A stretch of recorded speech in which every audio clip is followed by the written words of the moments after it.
इंसान की कहिए सबसे बड़ी कमजोरी है कि कभी उसे कोई टोकता है तो फर्स्ट टाइम में कभी स्वीकार करता ही नहीं। एकाध कोई मिलेगा, एकाध जिसे आप टोकें और अच्छा हाँ ठीक भाई साहब ठीक, ऐसा मुश्किल से एकाध मिलेगा, वरना हैं। अगर वो रेल की पटरी पर भी खड़ा है और आप कहो कि भाई तुम यहाँ रेल की पटरी पर खड़े हो, मोबाइल पर बात कर रहे हो, कभी भी गाड़ी आ जाएगी, तुम्हारे बाप का क्या ले रहा हूँ, तुमको कौन पूछ रहा है। अरे गाड़ी आ जाएगी, आ रही है देखो, फिर भले अलग खड़ा हो जाएगा, लेकिन पहले तुमको तो जवाब। ऐसा आप उसको साहित्य से कहो जरा आगे सरको, मुश्किल से कोई एक आध मिलेगा कि चुपचाप धीरे से और एडजस्ट हो जाए।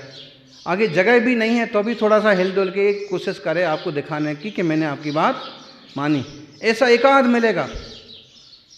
बाकी जब आप उसको टोके तो पहले घूर के देखेगा आपको, ये मेरे को आगे सरकाने वाला कौन होता है। फिर समझ लीजिए आप उससे कुछ पावरफुल हैं तो सरकेगा, लेकिन भुन भुन आएगा। और अगर पावरफुल नहीं है तो तुम ही उठ के आगे बढ़ जाओ ना, तुम्हें किसने रोका। इस टाइप से बात होती है किसी भी विषय को लेके। आप इशारा करो अच्छे काम के लिए। अक्सर कर हमारे पास भी आहार देने आते हैं लोग, उसमें जो श्रावक टाइप के समझदार हैं उनको इशारा करो कि भाई आप अपने चौकी में अब जाओ, एक गिलास हो गए ना, जाओ संभालो, तो सहजता से चला जाएगा। और ज़्यादा परिचय दीदी टाइप का होगा, उसे कहो फिर कि किसी को शोधन करना चाहो, जवाना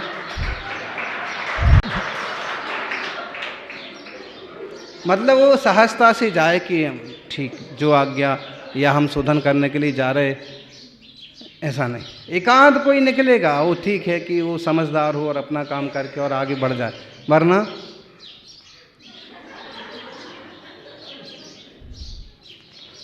हाँ वो तो ये सब तरफ पत्थर लगे हुए हैं, वरना ऐसे भदक भदक के जाएंगे जमीन में गड्ढा हो जाए।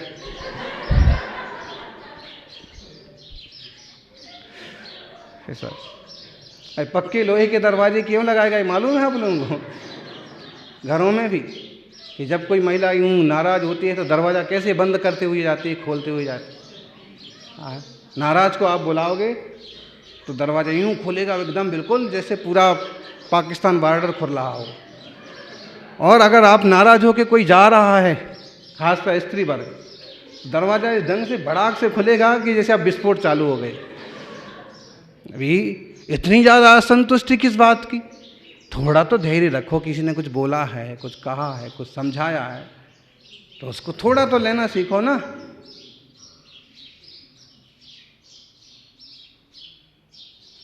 सहनशीलता जरूरी है। जहां मान है वहां ज्ञान नहीं है। खूब ज्ञानी है लेकिन मानी है तो समझ लो ज्ञानी नहीं है।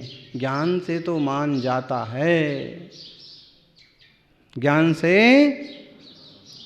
से तो मान जाता है। मान जाता है मतलब सामने वाला बात मान जाता है। ज्ञान है तो, और ज्ञान नहीं है तो ना मान जाता है और ना मान पाता है। मैं ऐसा क्यों करूँगा, मैं ऐसे क्यों सुनूंगा, मैं ही हूँ क्या, और भी तो कोई है, उसको बोलना चाहिए ना।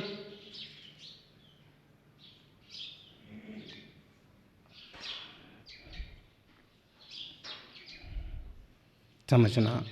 इसमें कह रहे हैं पहलिए मान कसाओ, पहलिए मिच्छत मोह समचित्तो, पावई त्युयण सारम वो ही जिन शासने जियो। भाव पावट की 76 नंबर की गाथा क्या कह रहे हैं? पहलिए मान कसाओ, सबसे पहले ज्ञानी ध्यान दो, जिनकी मान कसाए गल चुकी है। क्या गल चुकी है? हाँ, जिनकी कसाय गलती है उन्हीं की जिन धर्म में मोक्ष मार्ग में दाल गलती है। जिनकी कसाय नहीं गलती है उनकी मोक्ष मार्ग में दाल भी नहीं गलती है। मोक्ष मार्ग में निष्कसाय व्यक्ति चाहिए। पहली मान कसाओ, जिसकी मान कसाय शांत हो गई है, दब गई है। नहीं तो ऐसे ऐसे लोग पड़े हैं, जरा सी बात पर बिदक जाते हैं और आग लगा देते हैं। एक कठोर शब्द बोल दिया कि तुमने छू दिया कि धक्का लग गया। एक बार बहुत खतरनाक बात सुनी थी कि एक माँ छोटे से बच्चे को लिए हुए और सफ़र कर रही थी। उसको बैठने को जगह भी नहीं मिली और उसके पास बहुत छोटा बच्चा था और उस छोटा बच्चा था, उसने लघु शंका कर दी। पास में कोई बदमाश खतरनाक आदमी बैठा हुआ था, किसको पता है कौन है। वो इतना तैस में आया कि उसने बच्चे को पकड़ करके और खिड़की के बाहर फेंक दिया। ऐसी अभी एक घटना सुनने को मिली राजस्थान की, ये तो कल परसों की सत्य घटना है। एक आदमी की दाढ़ी, बड़ी दाढ़ी को किसी बुजुर्ग ने सहला दिया, उसकी दाढ़ी को छू दिया, उस पर हाथ लगा दिया। वो आदमी इतने तेज में आ गया कि उसके पास कुल्हाड़ी थी, उसने कुल्हाड़ी से बूढ़े आदमी का सिर ही फोड़ दिया, मर गया वो। बताइए कितनी खतरनाक होती है कसाएं, कुछ गिनता ही नहीं कोई किसी को।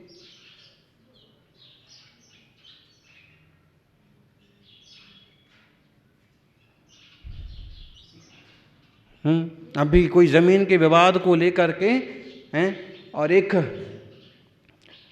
सरकारी ऑफिस सैनिक टाइप के व्यक्ति ने और जिससे विवाद था अपने बेटों को कहा कि इसको ज़मीन पर पटक दे। उसको ज़मीन पर पटक दिया और उसने उसके ऊपर ट्रैक्टर चढ़ा दिया, ख़त्म हो गया। ऐसी दुष्टता, ऐसी कसाय वृत्ति, बताइए ये इंसान किधर से है। ज्ञानी तो वो स्वभाव तो ज्ञान का पड़ा है लेकिन सोए हुए हैं। तो कह रहे हैं पहली मान कसाओ, ज्ञानी मान घटाओ। तुम मान घटाओगे तो तुम्हारा मान बढ़ाओगे और तुम मान बढ़ाओगे तो वास्तव में तुम्हारा मान घटाओगे।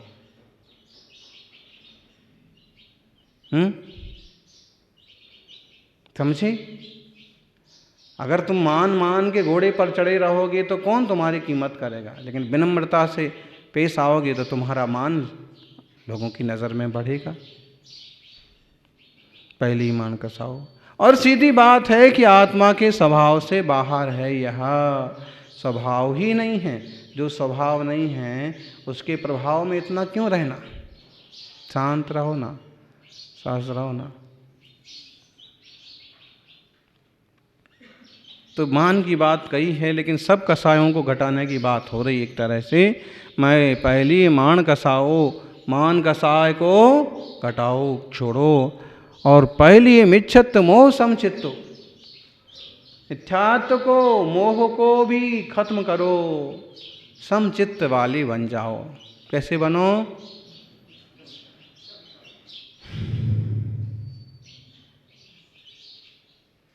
समान भाव, समबुद्धि। कहाँ रह पाती समबुद्धि बोलो? हैं? एक जैसा तराजू के दोनों पलड़े कहाँ रहते हैं।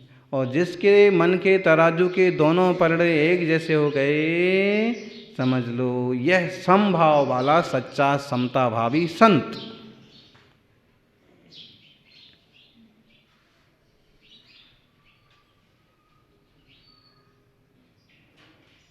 पहली मिच्छत मोह समचित्तो हैं, मिथ्यात्व और मोह नष्ट करके जिसका चित्त समभाव को प्राप्त हुआ है।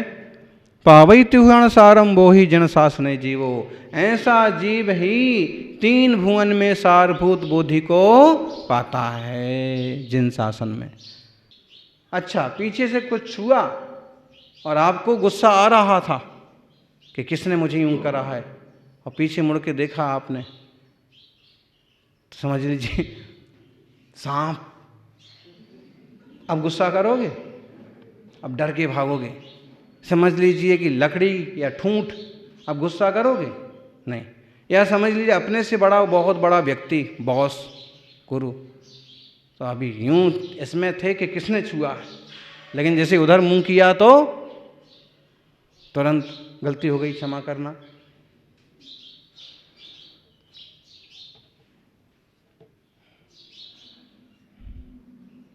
तो ये जो है ना, मान कसाए जाएगी तो क्रोध भी जाएगा, मायाचारी भी जाएगी, लोभ भी जाएगा, और जाना चाहिए। क्यों? इनके जाए बिना शांतता, समता की उत्पत्ति नहीं होती है। लोभी को समता की उत्पत्ति होती है? बोलो अजीत जी। जिसको लोभ लगा है उसको समता होती है? कहाँ होगी समता? उसको अपने धंधा पानी, काम धाम, इसी की रुचि लगी हुई है, बढ़ाना बढ़ाना बस।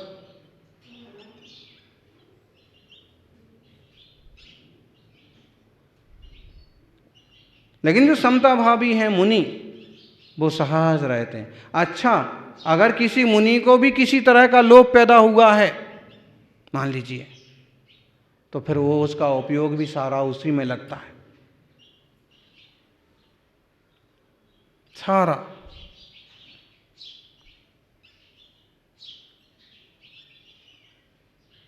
इसलिए लोभ भी जाए तो समता भाव बने।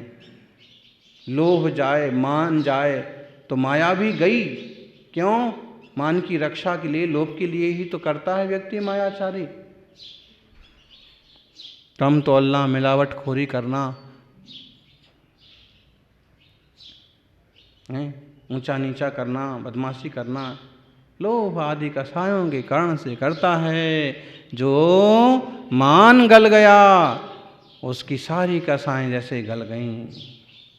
गल गई मतलब खत्म हो गई। हो ये रहा है कि मान गला ना मन गला, गल गल गया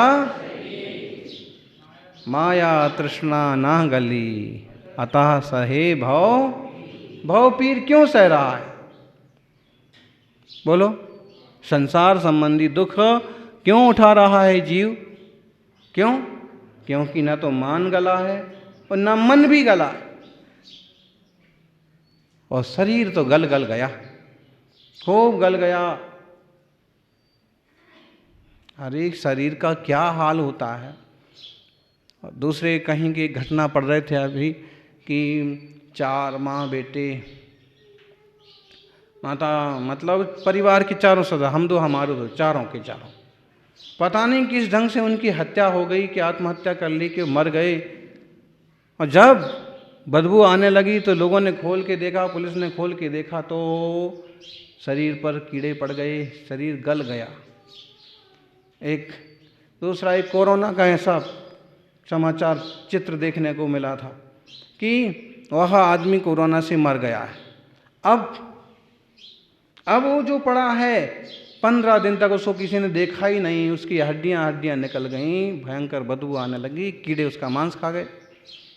कीड़े मल में जैसे कीड़े पड़ जाते हैं, देह में पड़ जाते हैं। देह का कितना भी मान करो, रक्षण करो, उसका हाल क्या है? तो मान गला नहीं, मन गला नहीं, शरीर गले। इस तरह से यहीं की एक घटना है ना, प्रतापगढ़ की, हैं? क्या नाम था दादी का?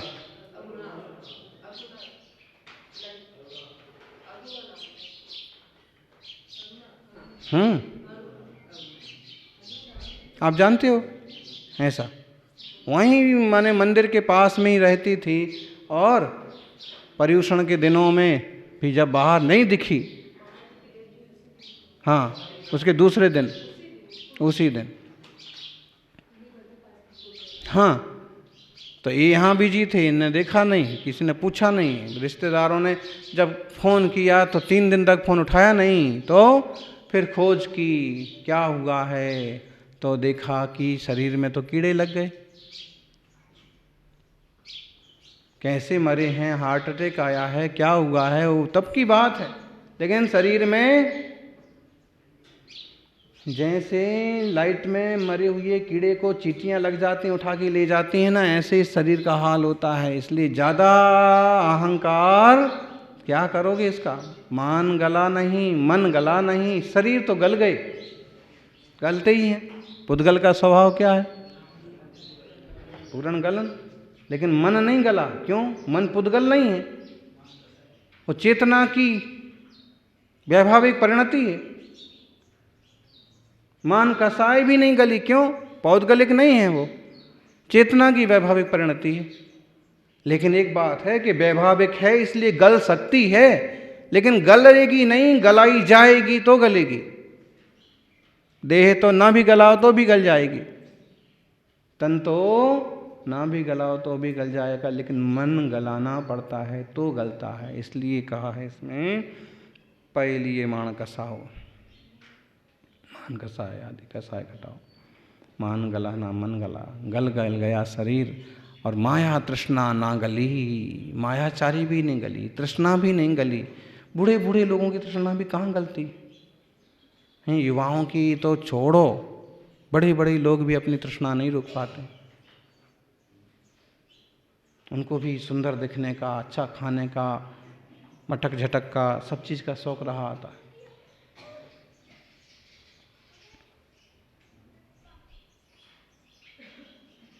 थोड़ी विरक्तता टाइप की हो, समझदारी हो तो समझ में आता।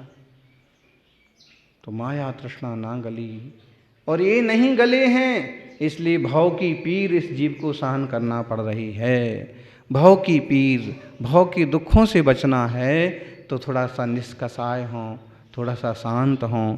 और शांत स्वभाव की दृष्टि कब होगी? जब मिथ्यात्व घटे। जो मिथ्या बुद्धि, जो मोह का ब्रह्मजाल पड़ा है, यह टूटे कि यह मैं चेतन आत्मा और यह देह आदि पदार्थ, ये मैं जानन हारा और ये जड़, ऐसा भेद विज्ञान निश्चय हो तो यह जीव जिन शासन में 3 भुवन में सारभूत बोधि को पाए। और बोधि जिन शासन में ही प्राप्त हो सकती है, और किसी शासन में नहीं है बोधि। क्यों? वहाँ इस तरह की भेद विज्ञान की, तत्व ज्ञान की कोई सटीक चर्चा नहीं है। इसलिए सर्वज्ञों ने जो मार्ग कहा है वह जिन शासन है, और इन जिन शासन के मार्ग में विवेक पूर्वक कोई ज्ञानी बढ़े तो वह बुद्धि को प्राप्त करे, कल्याण करे, उस दशा को अपन भी उपलब्ध हों, परिपूर्ण हों, ऐसी मंगल भावना। जय बोलिए 24 तीर्थंकर भगवान की।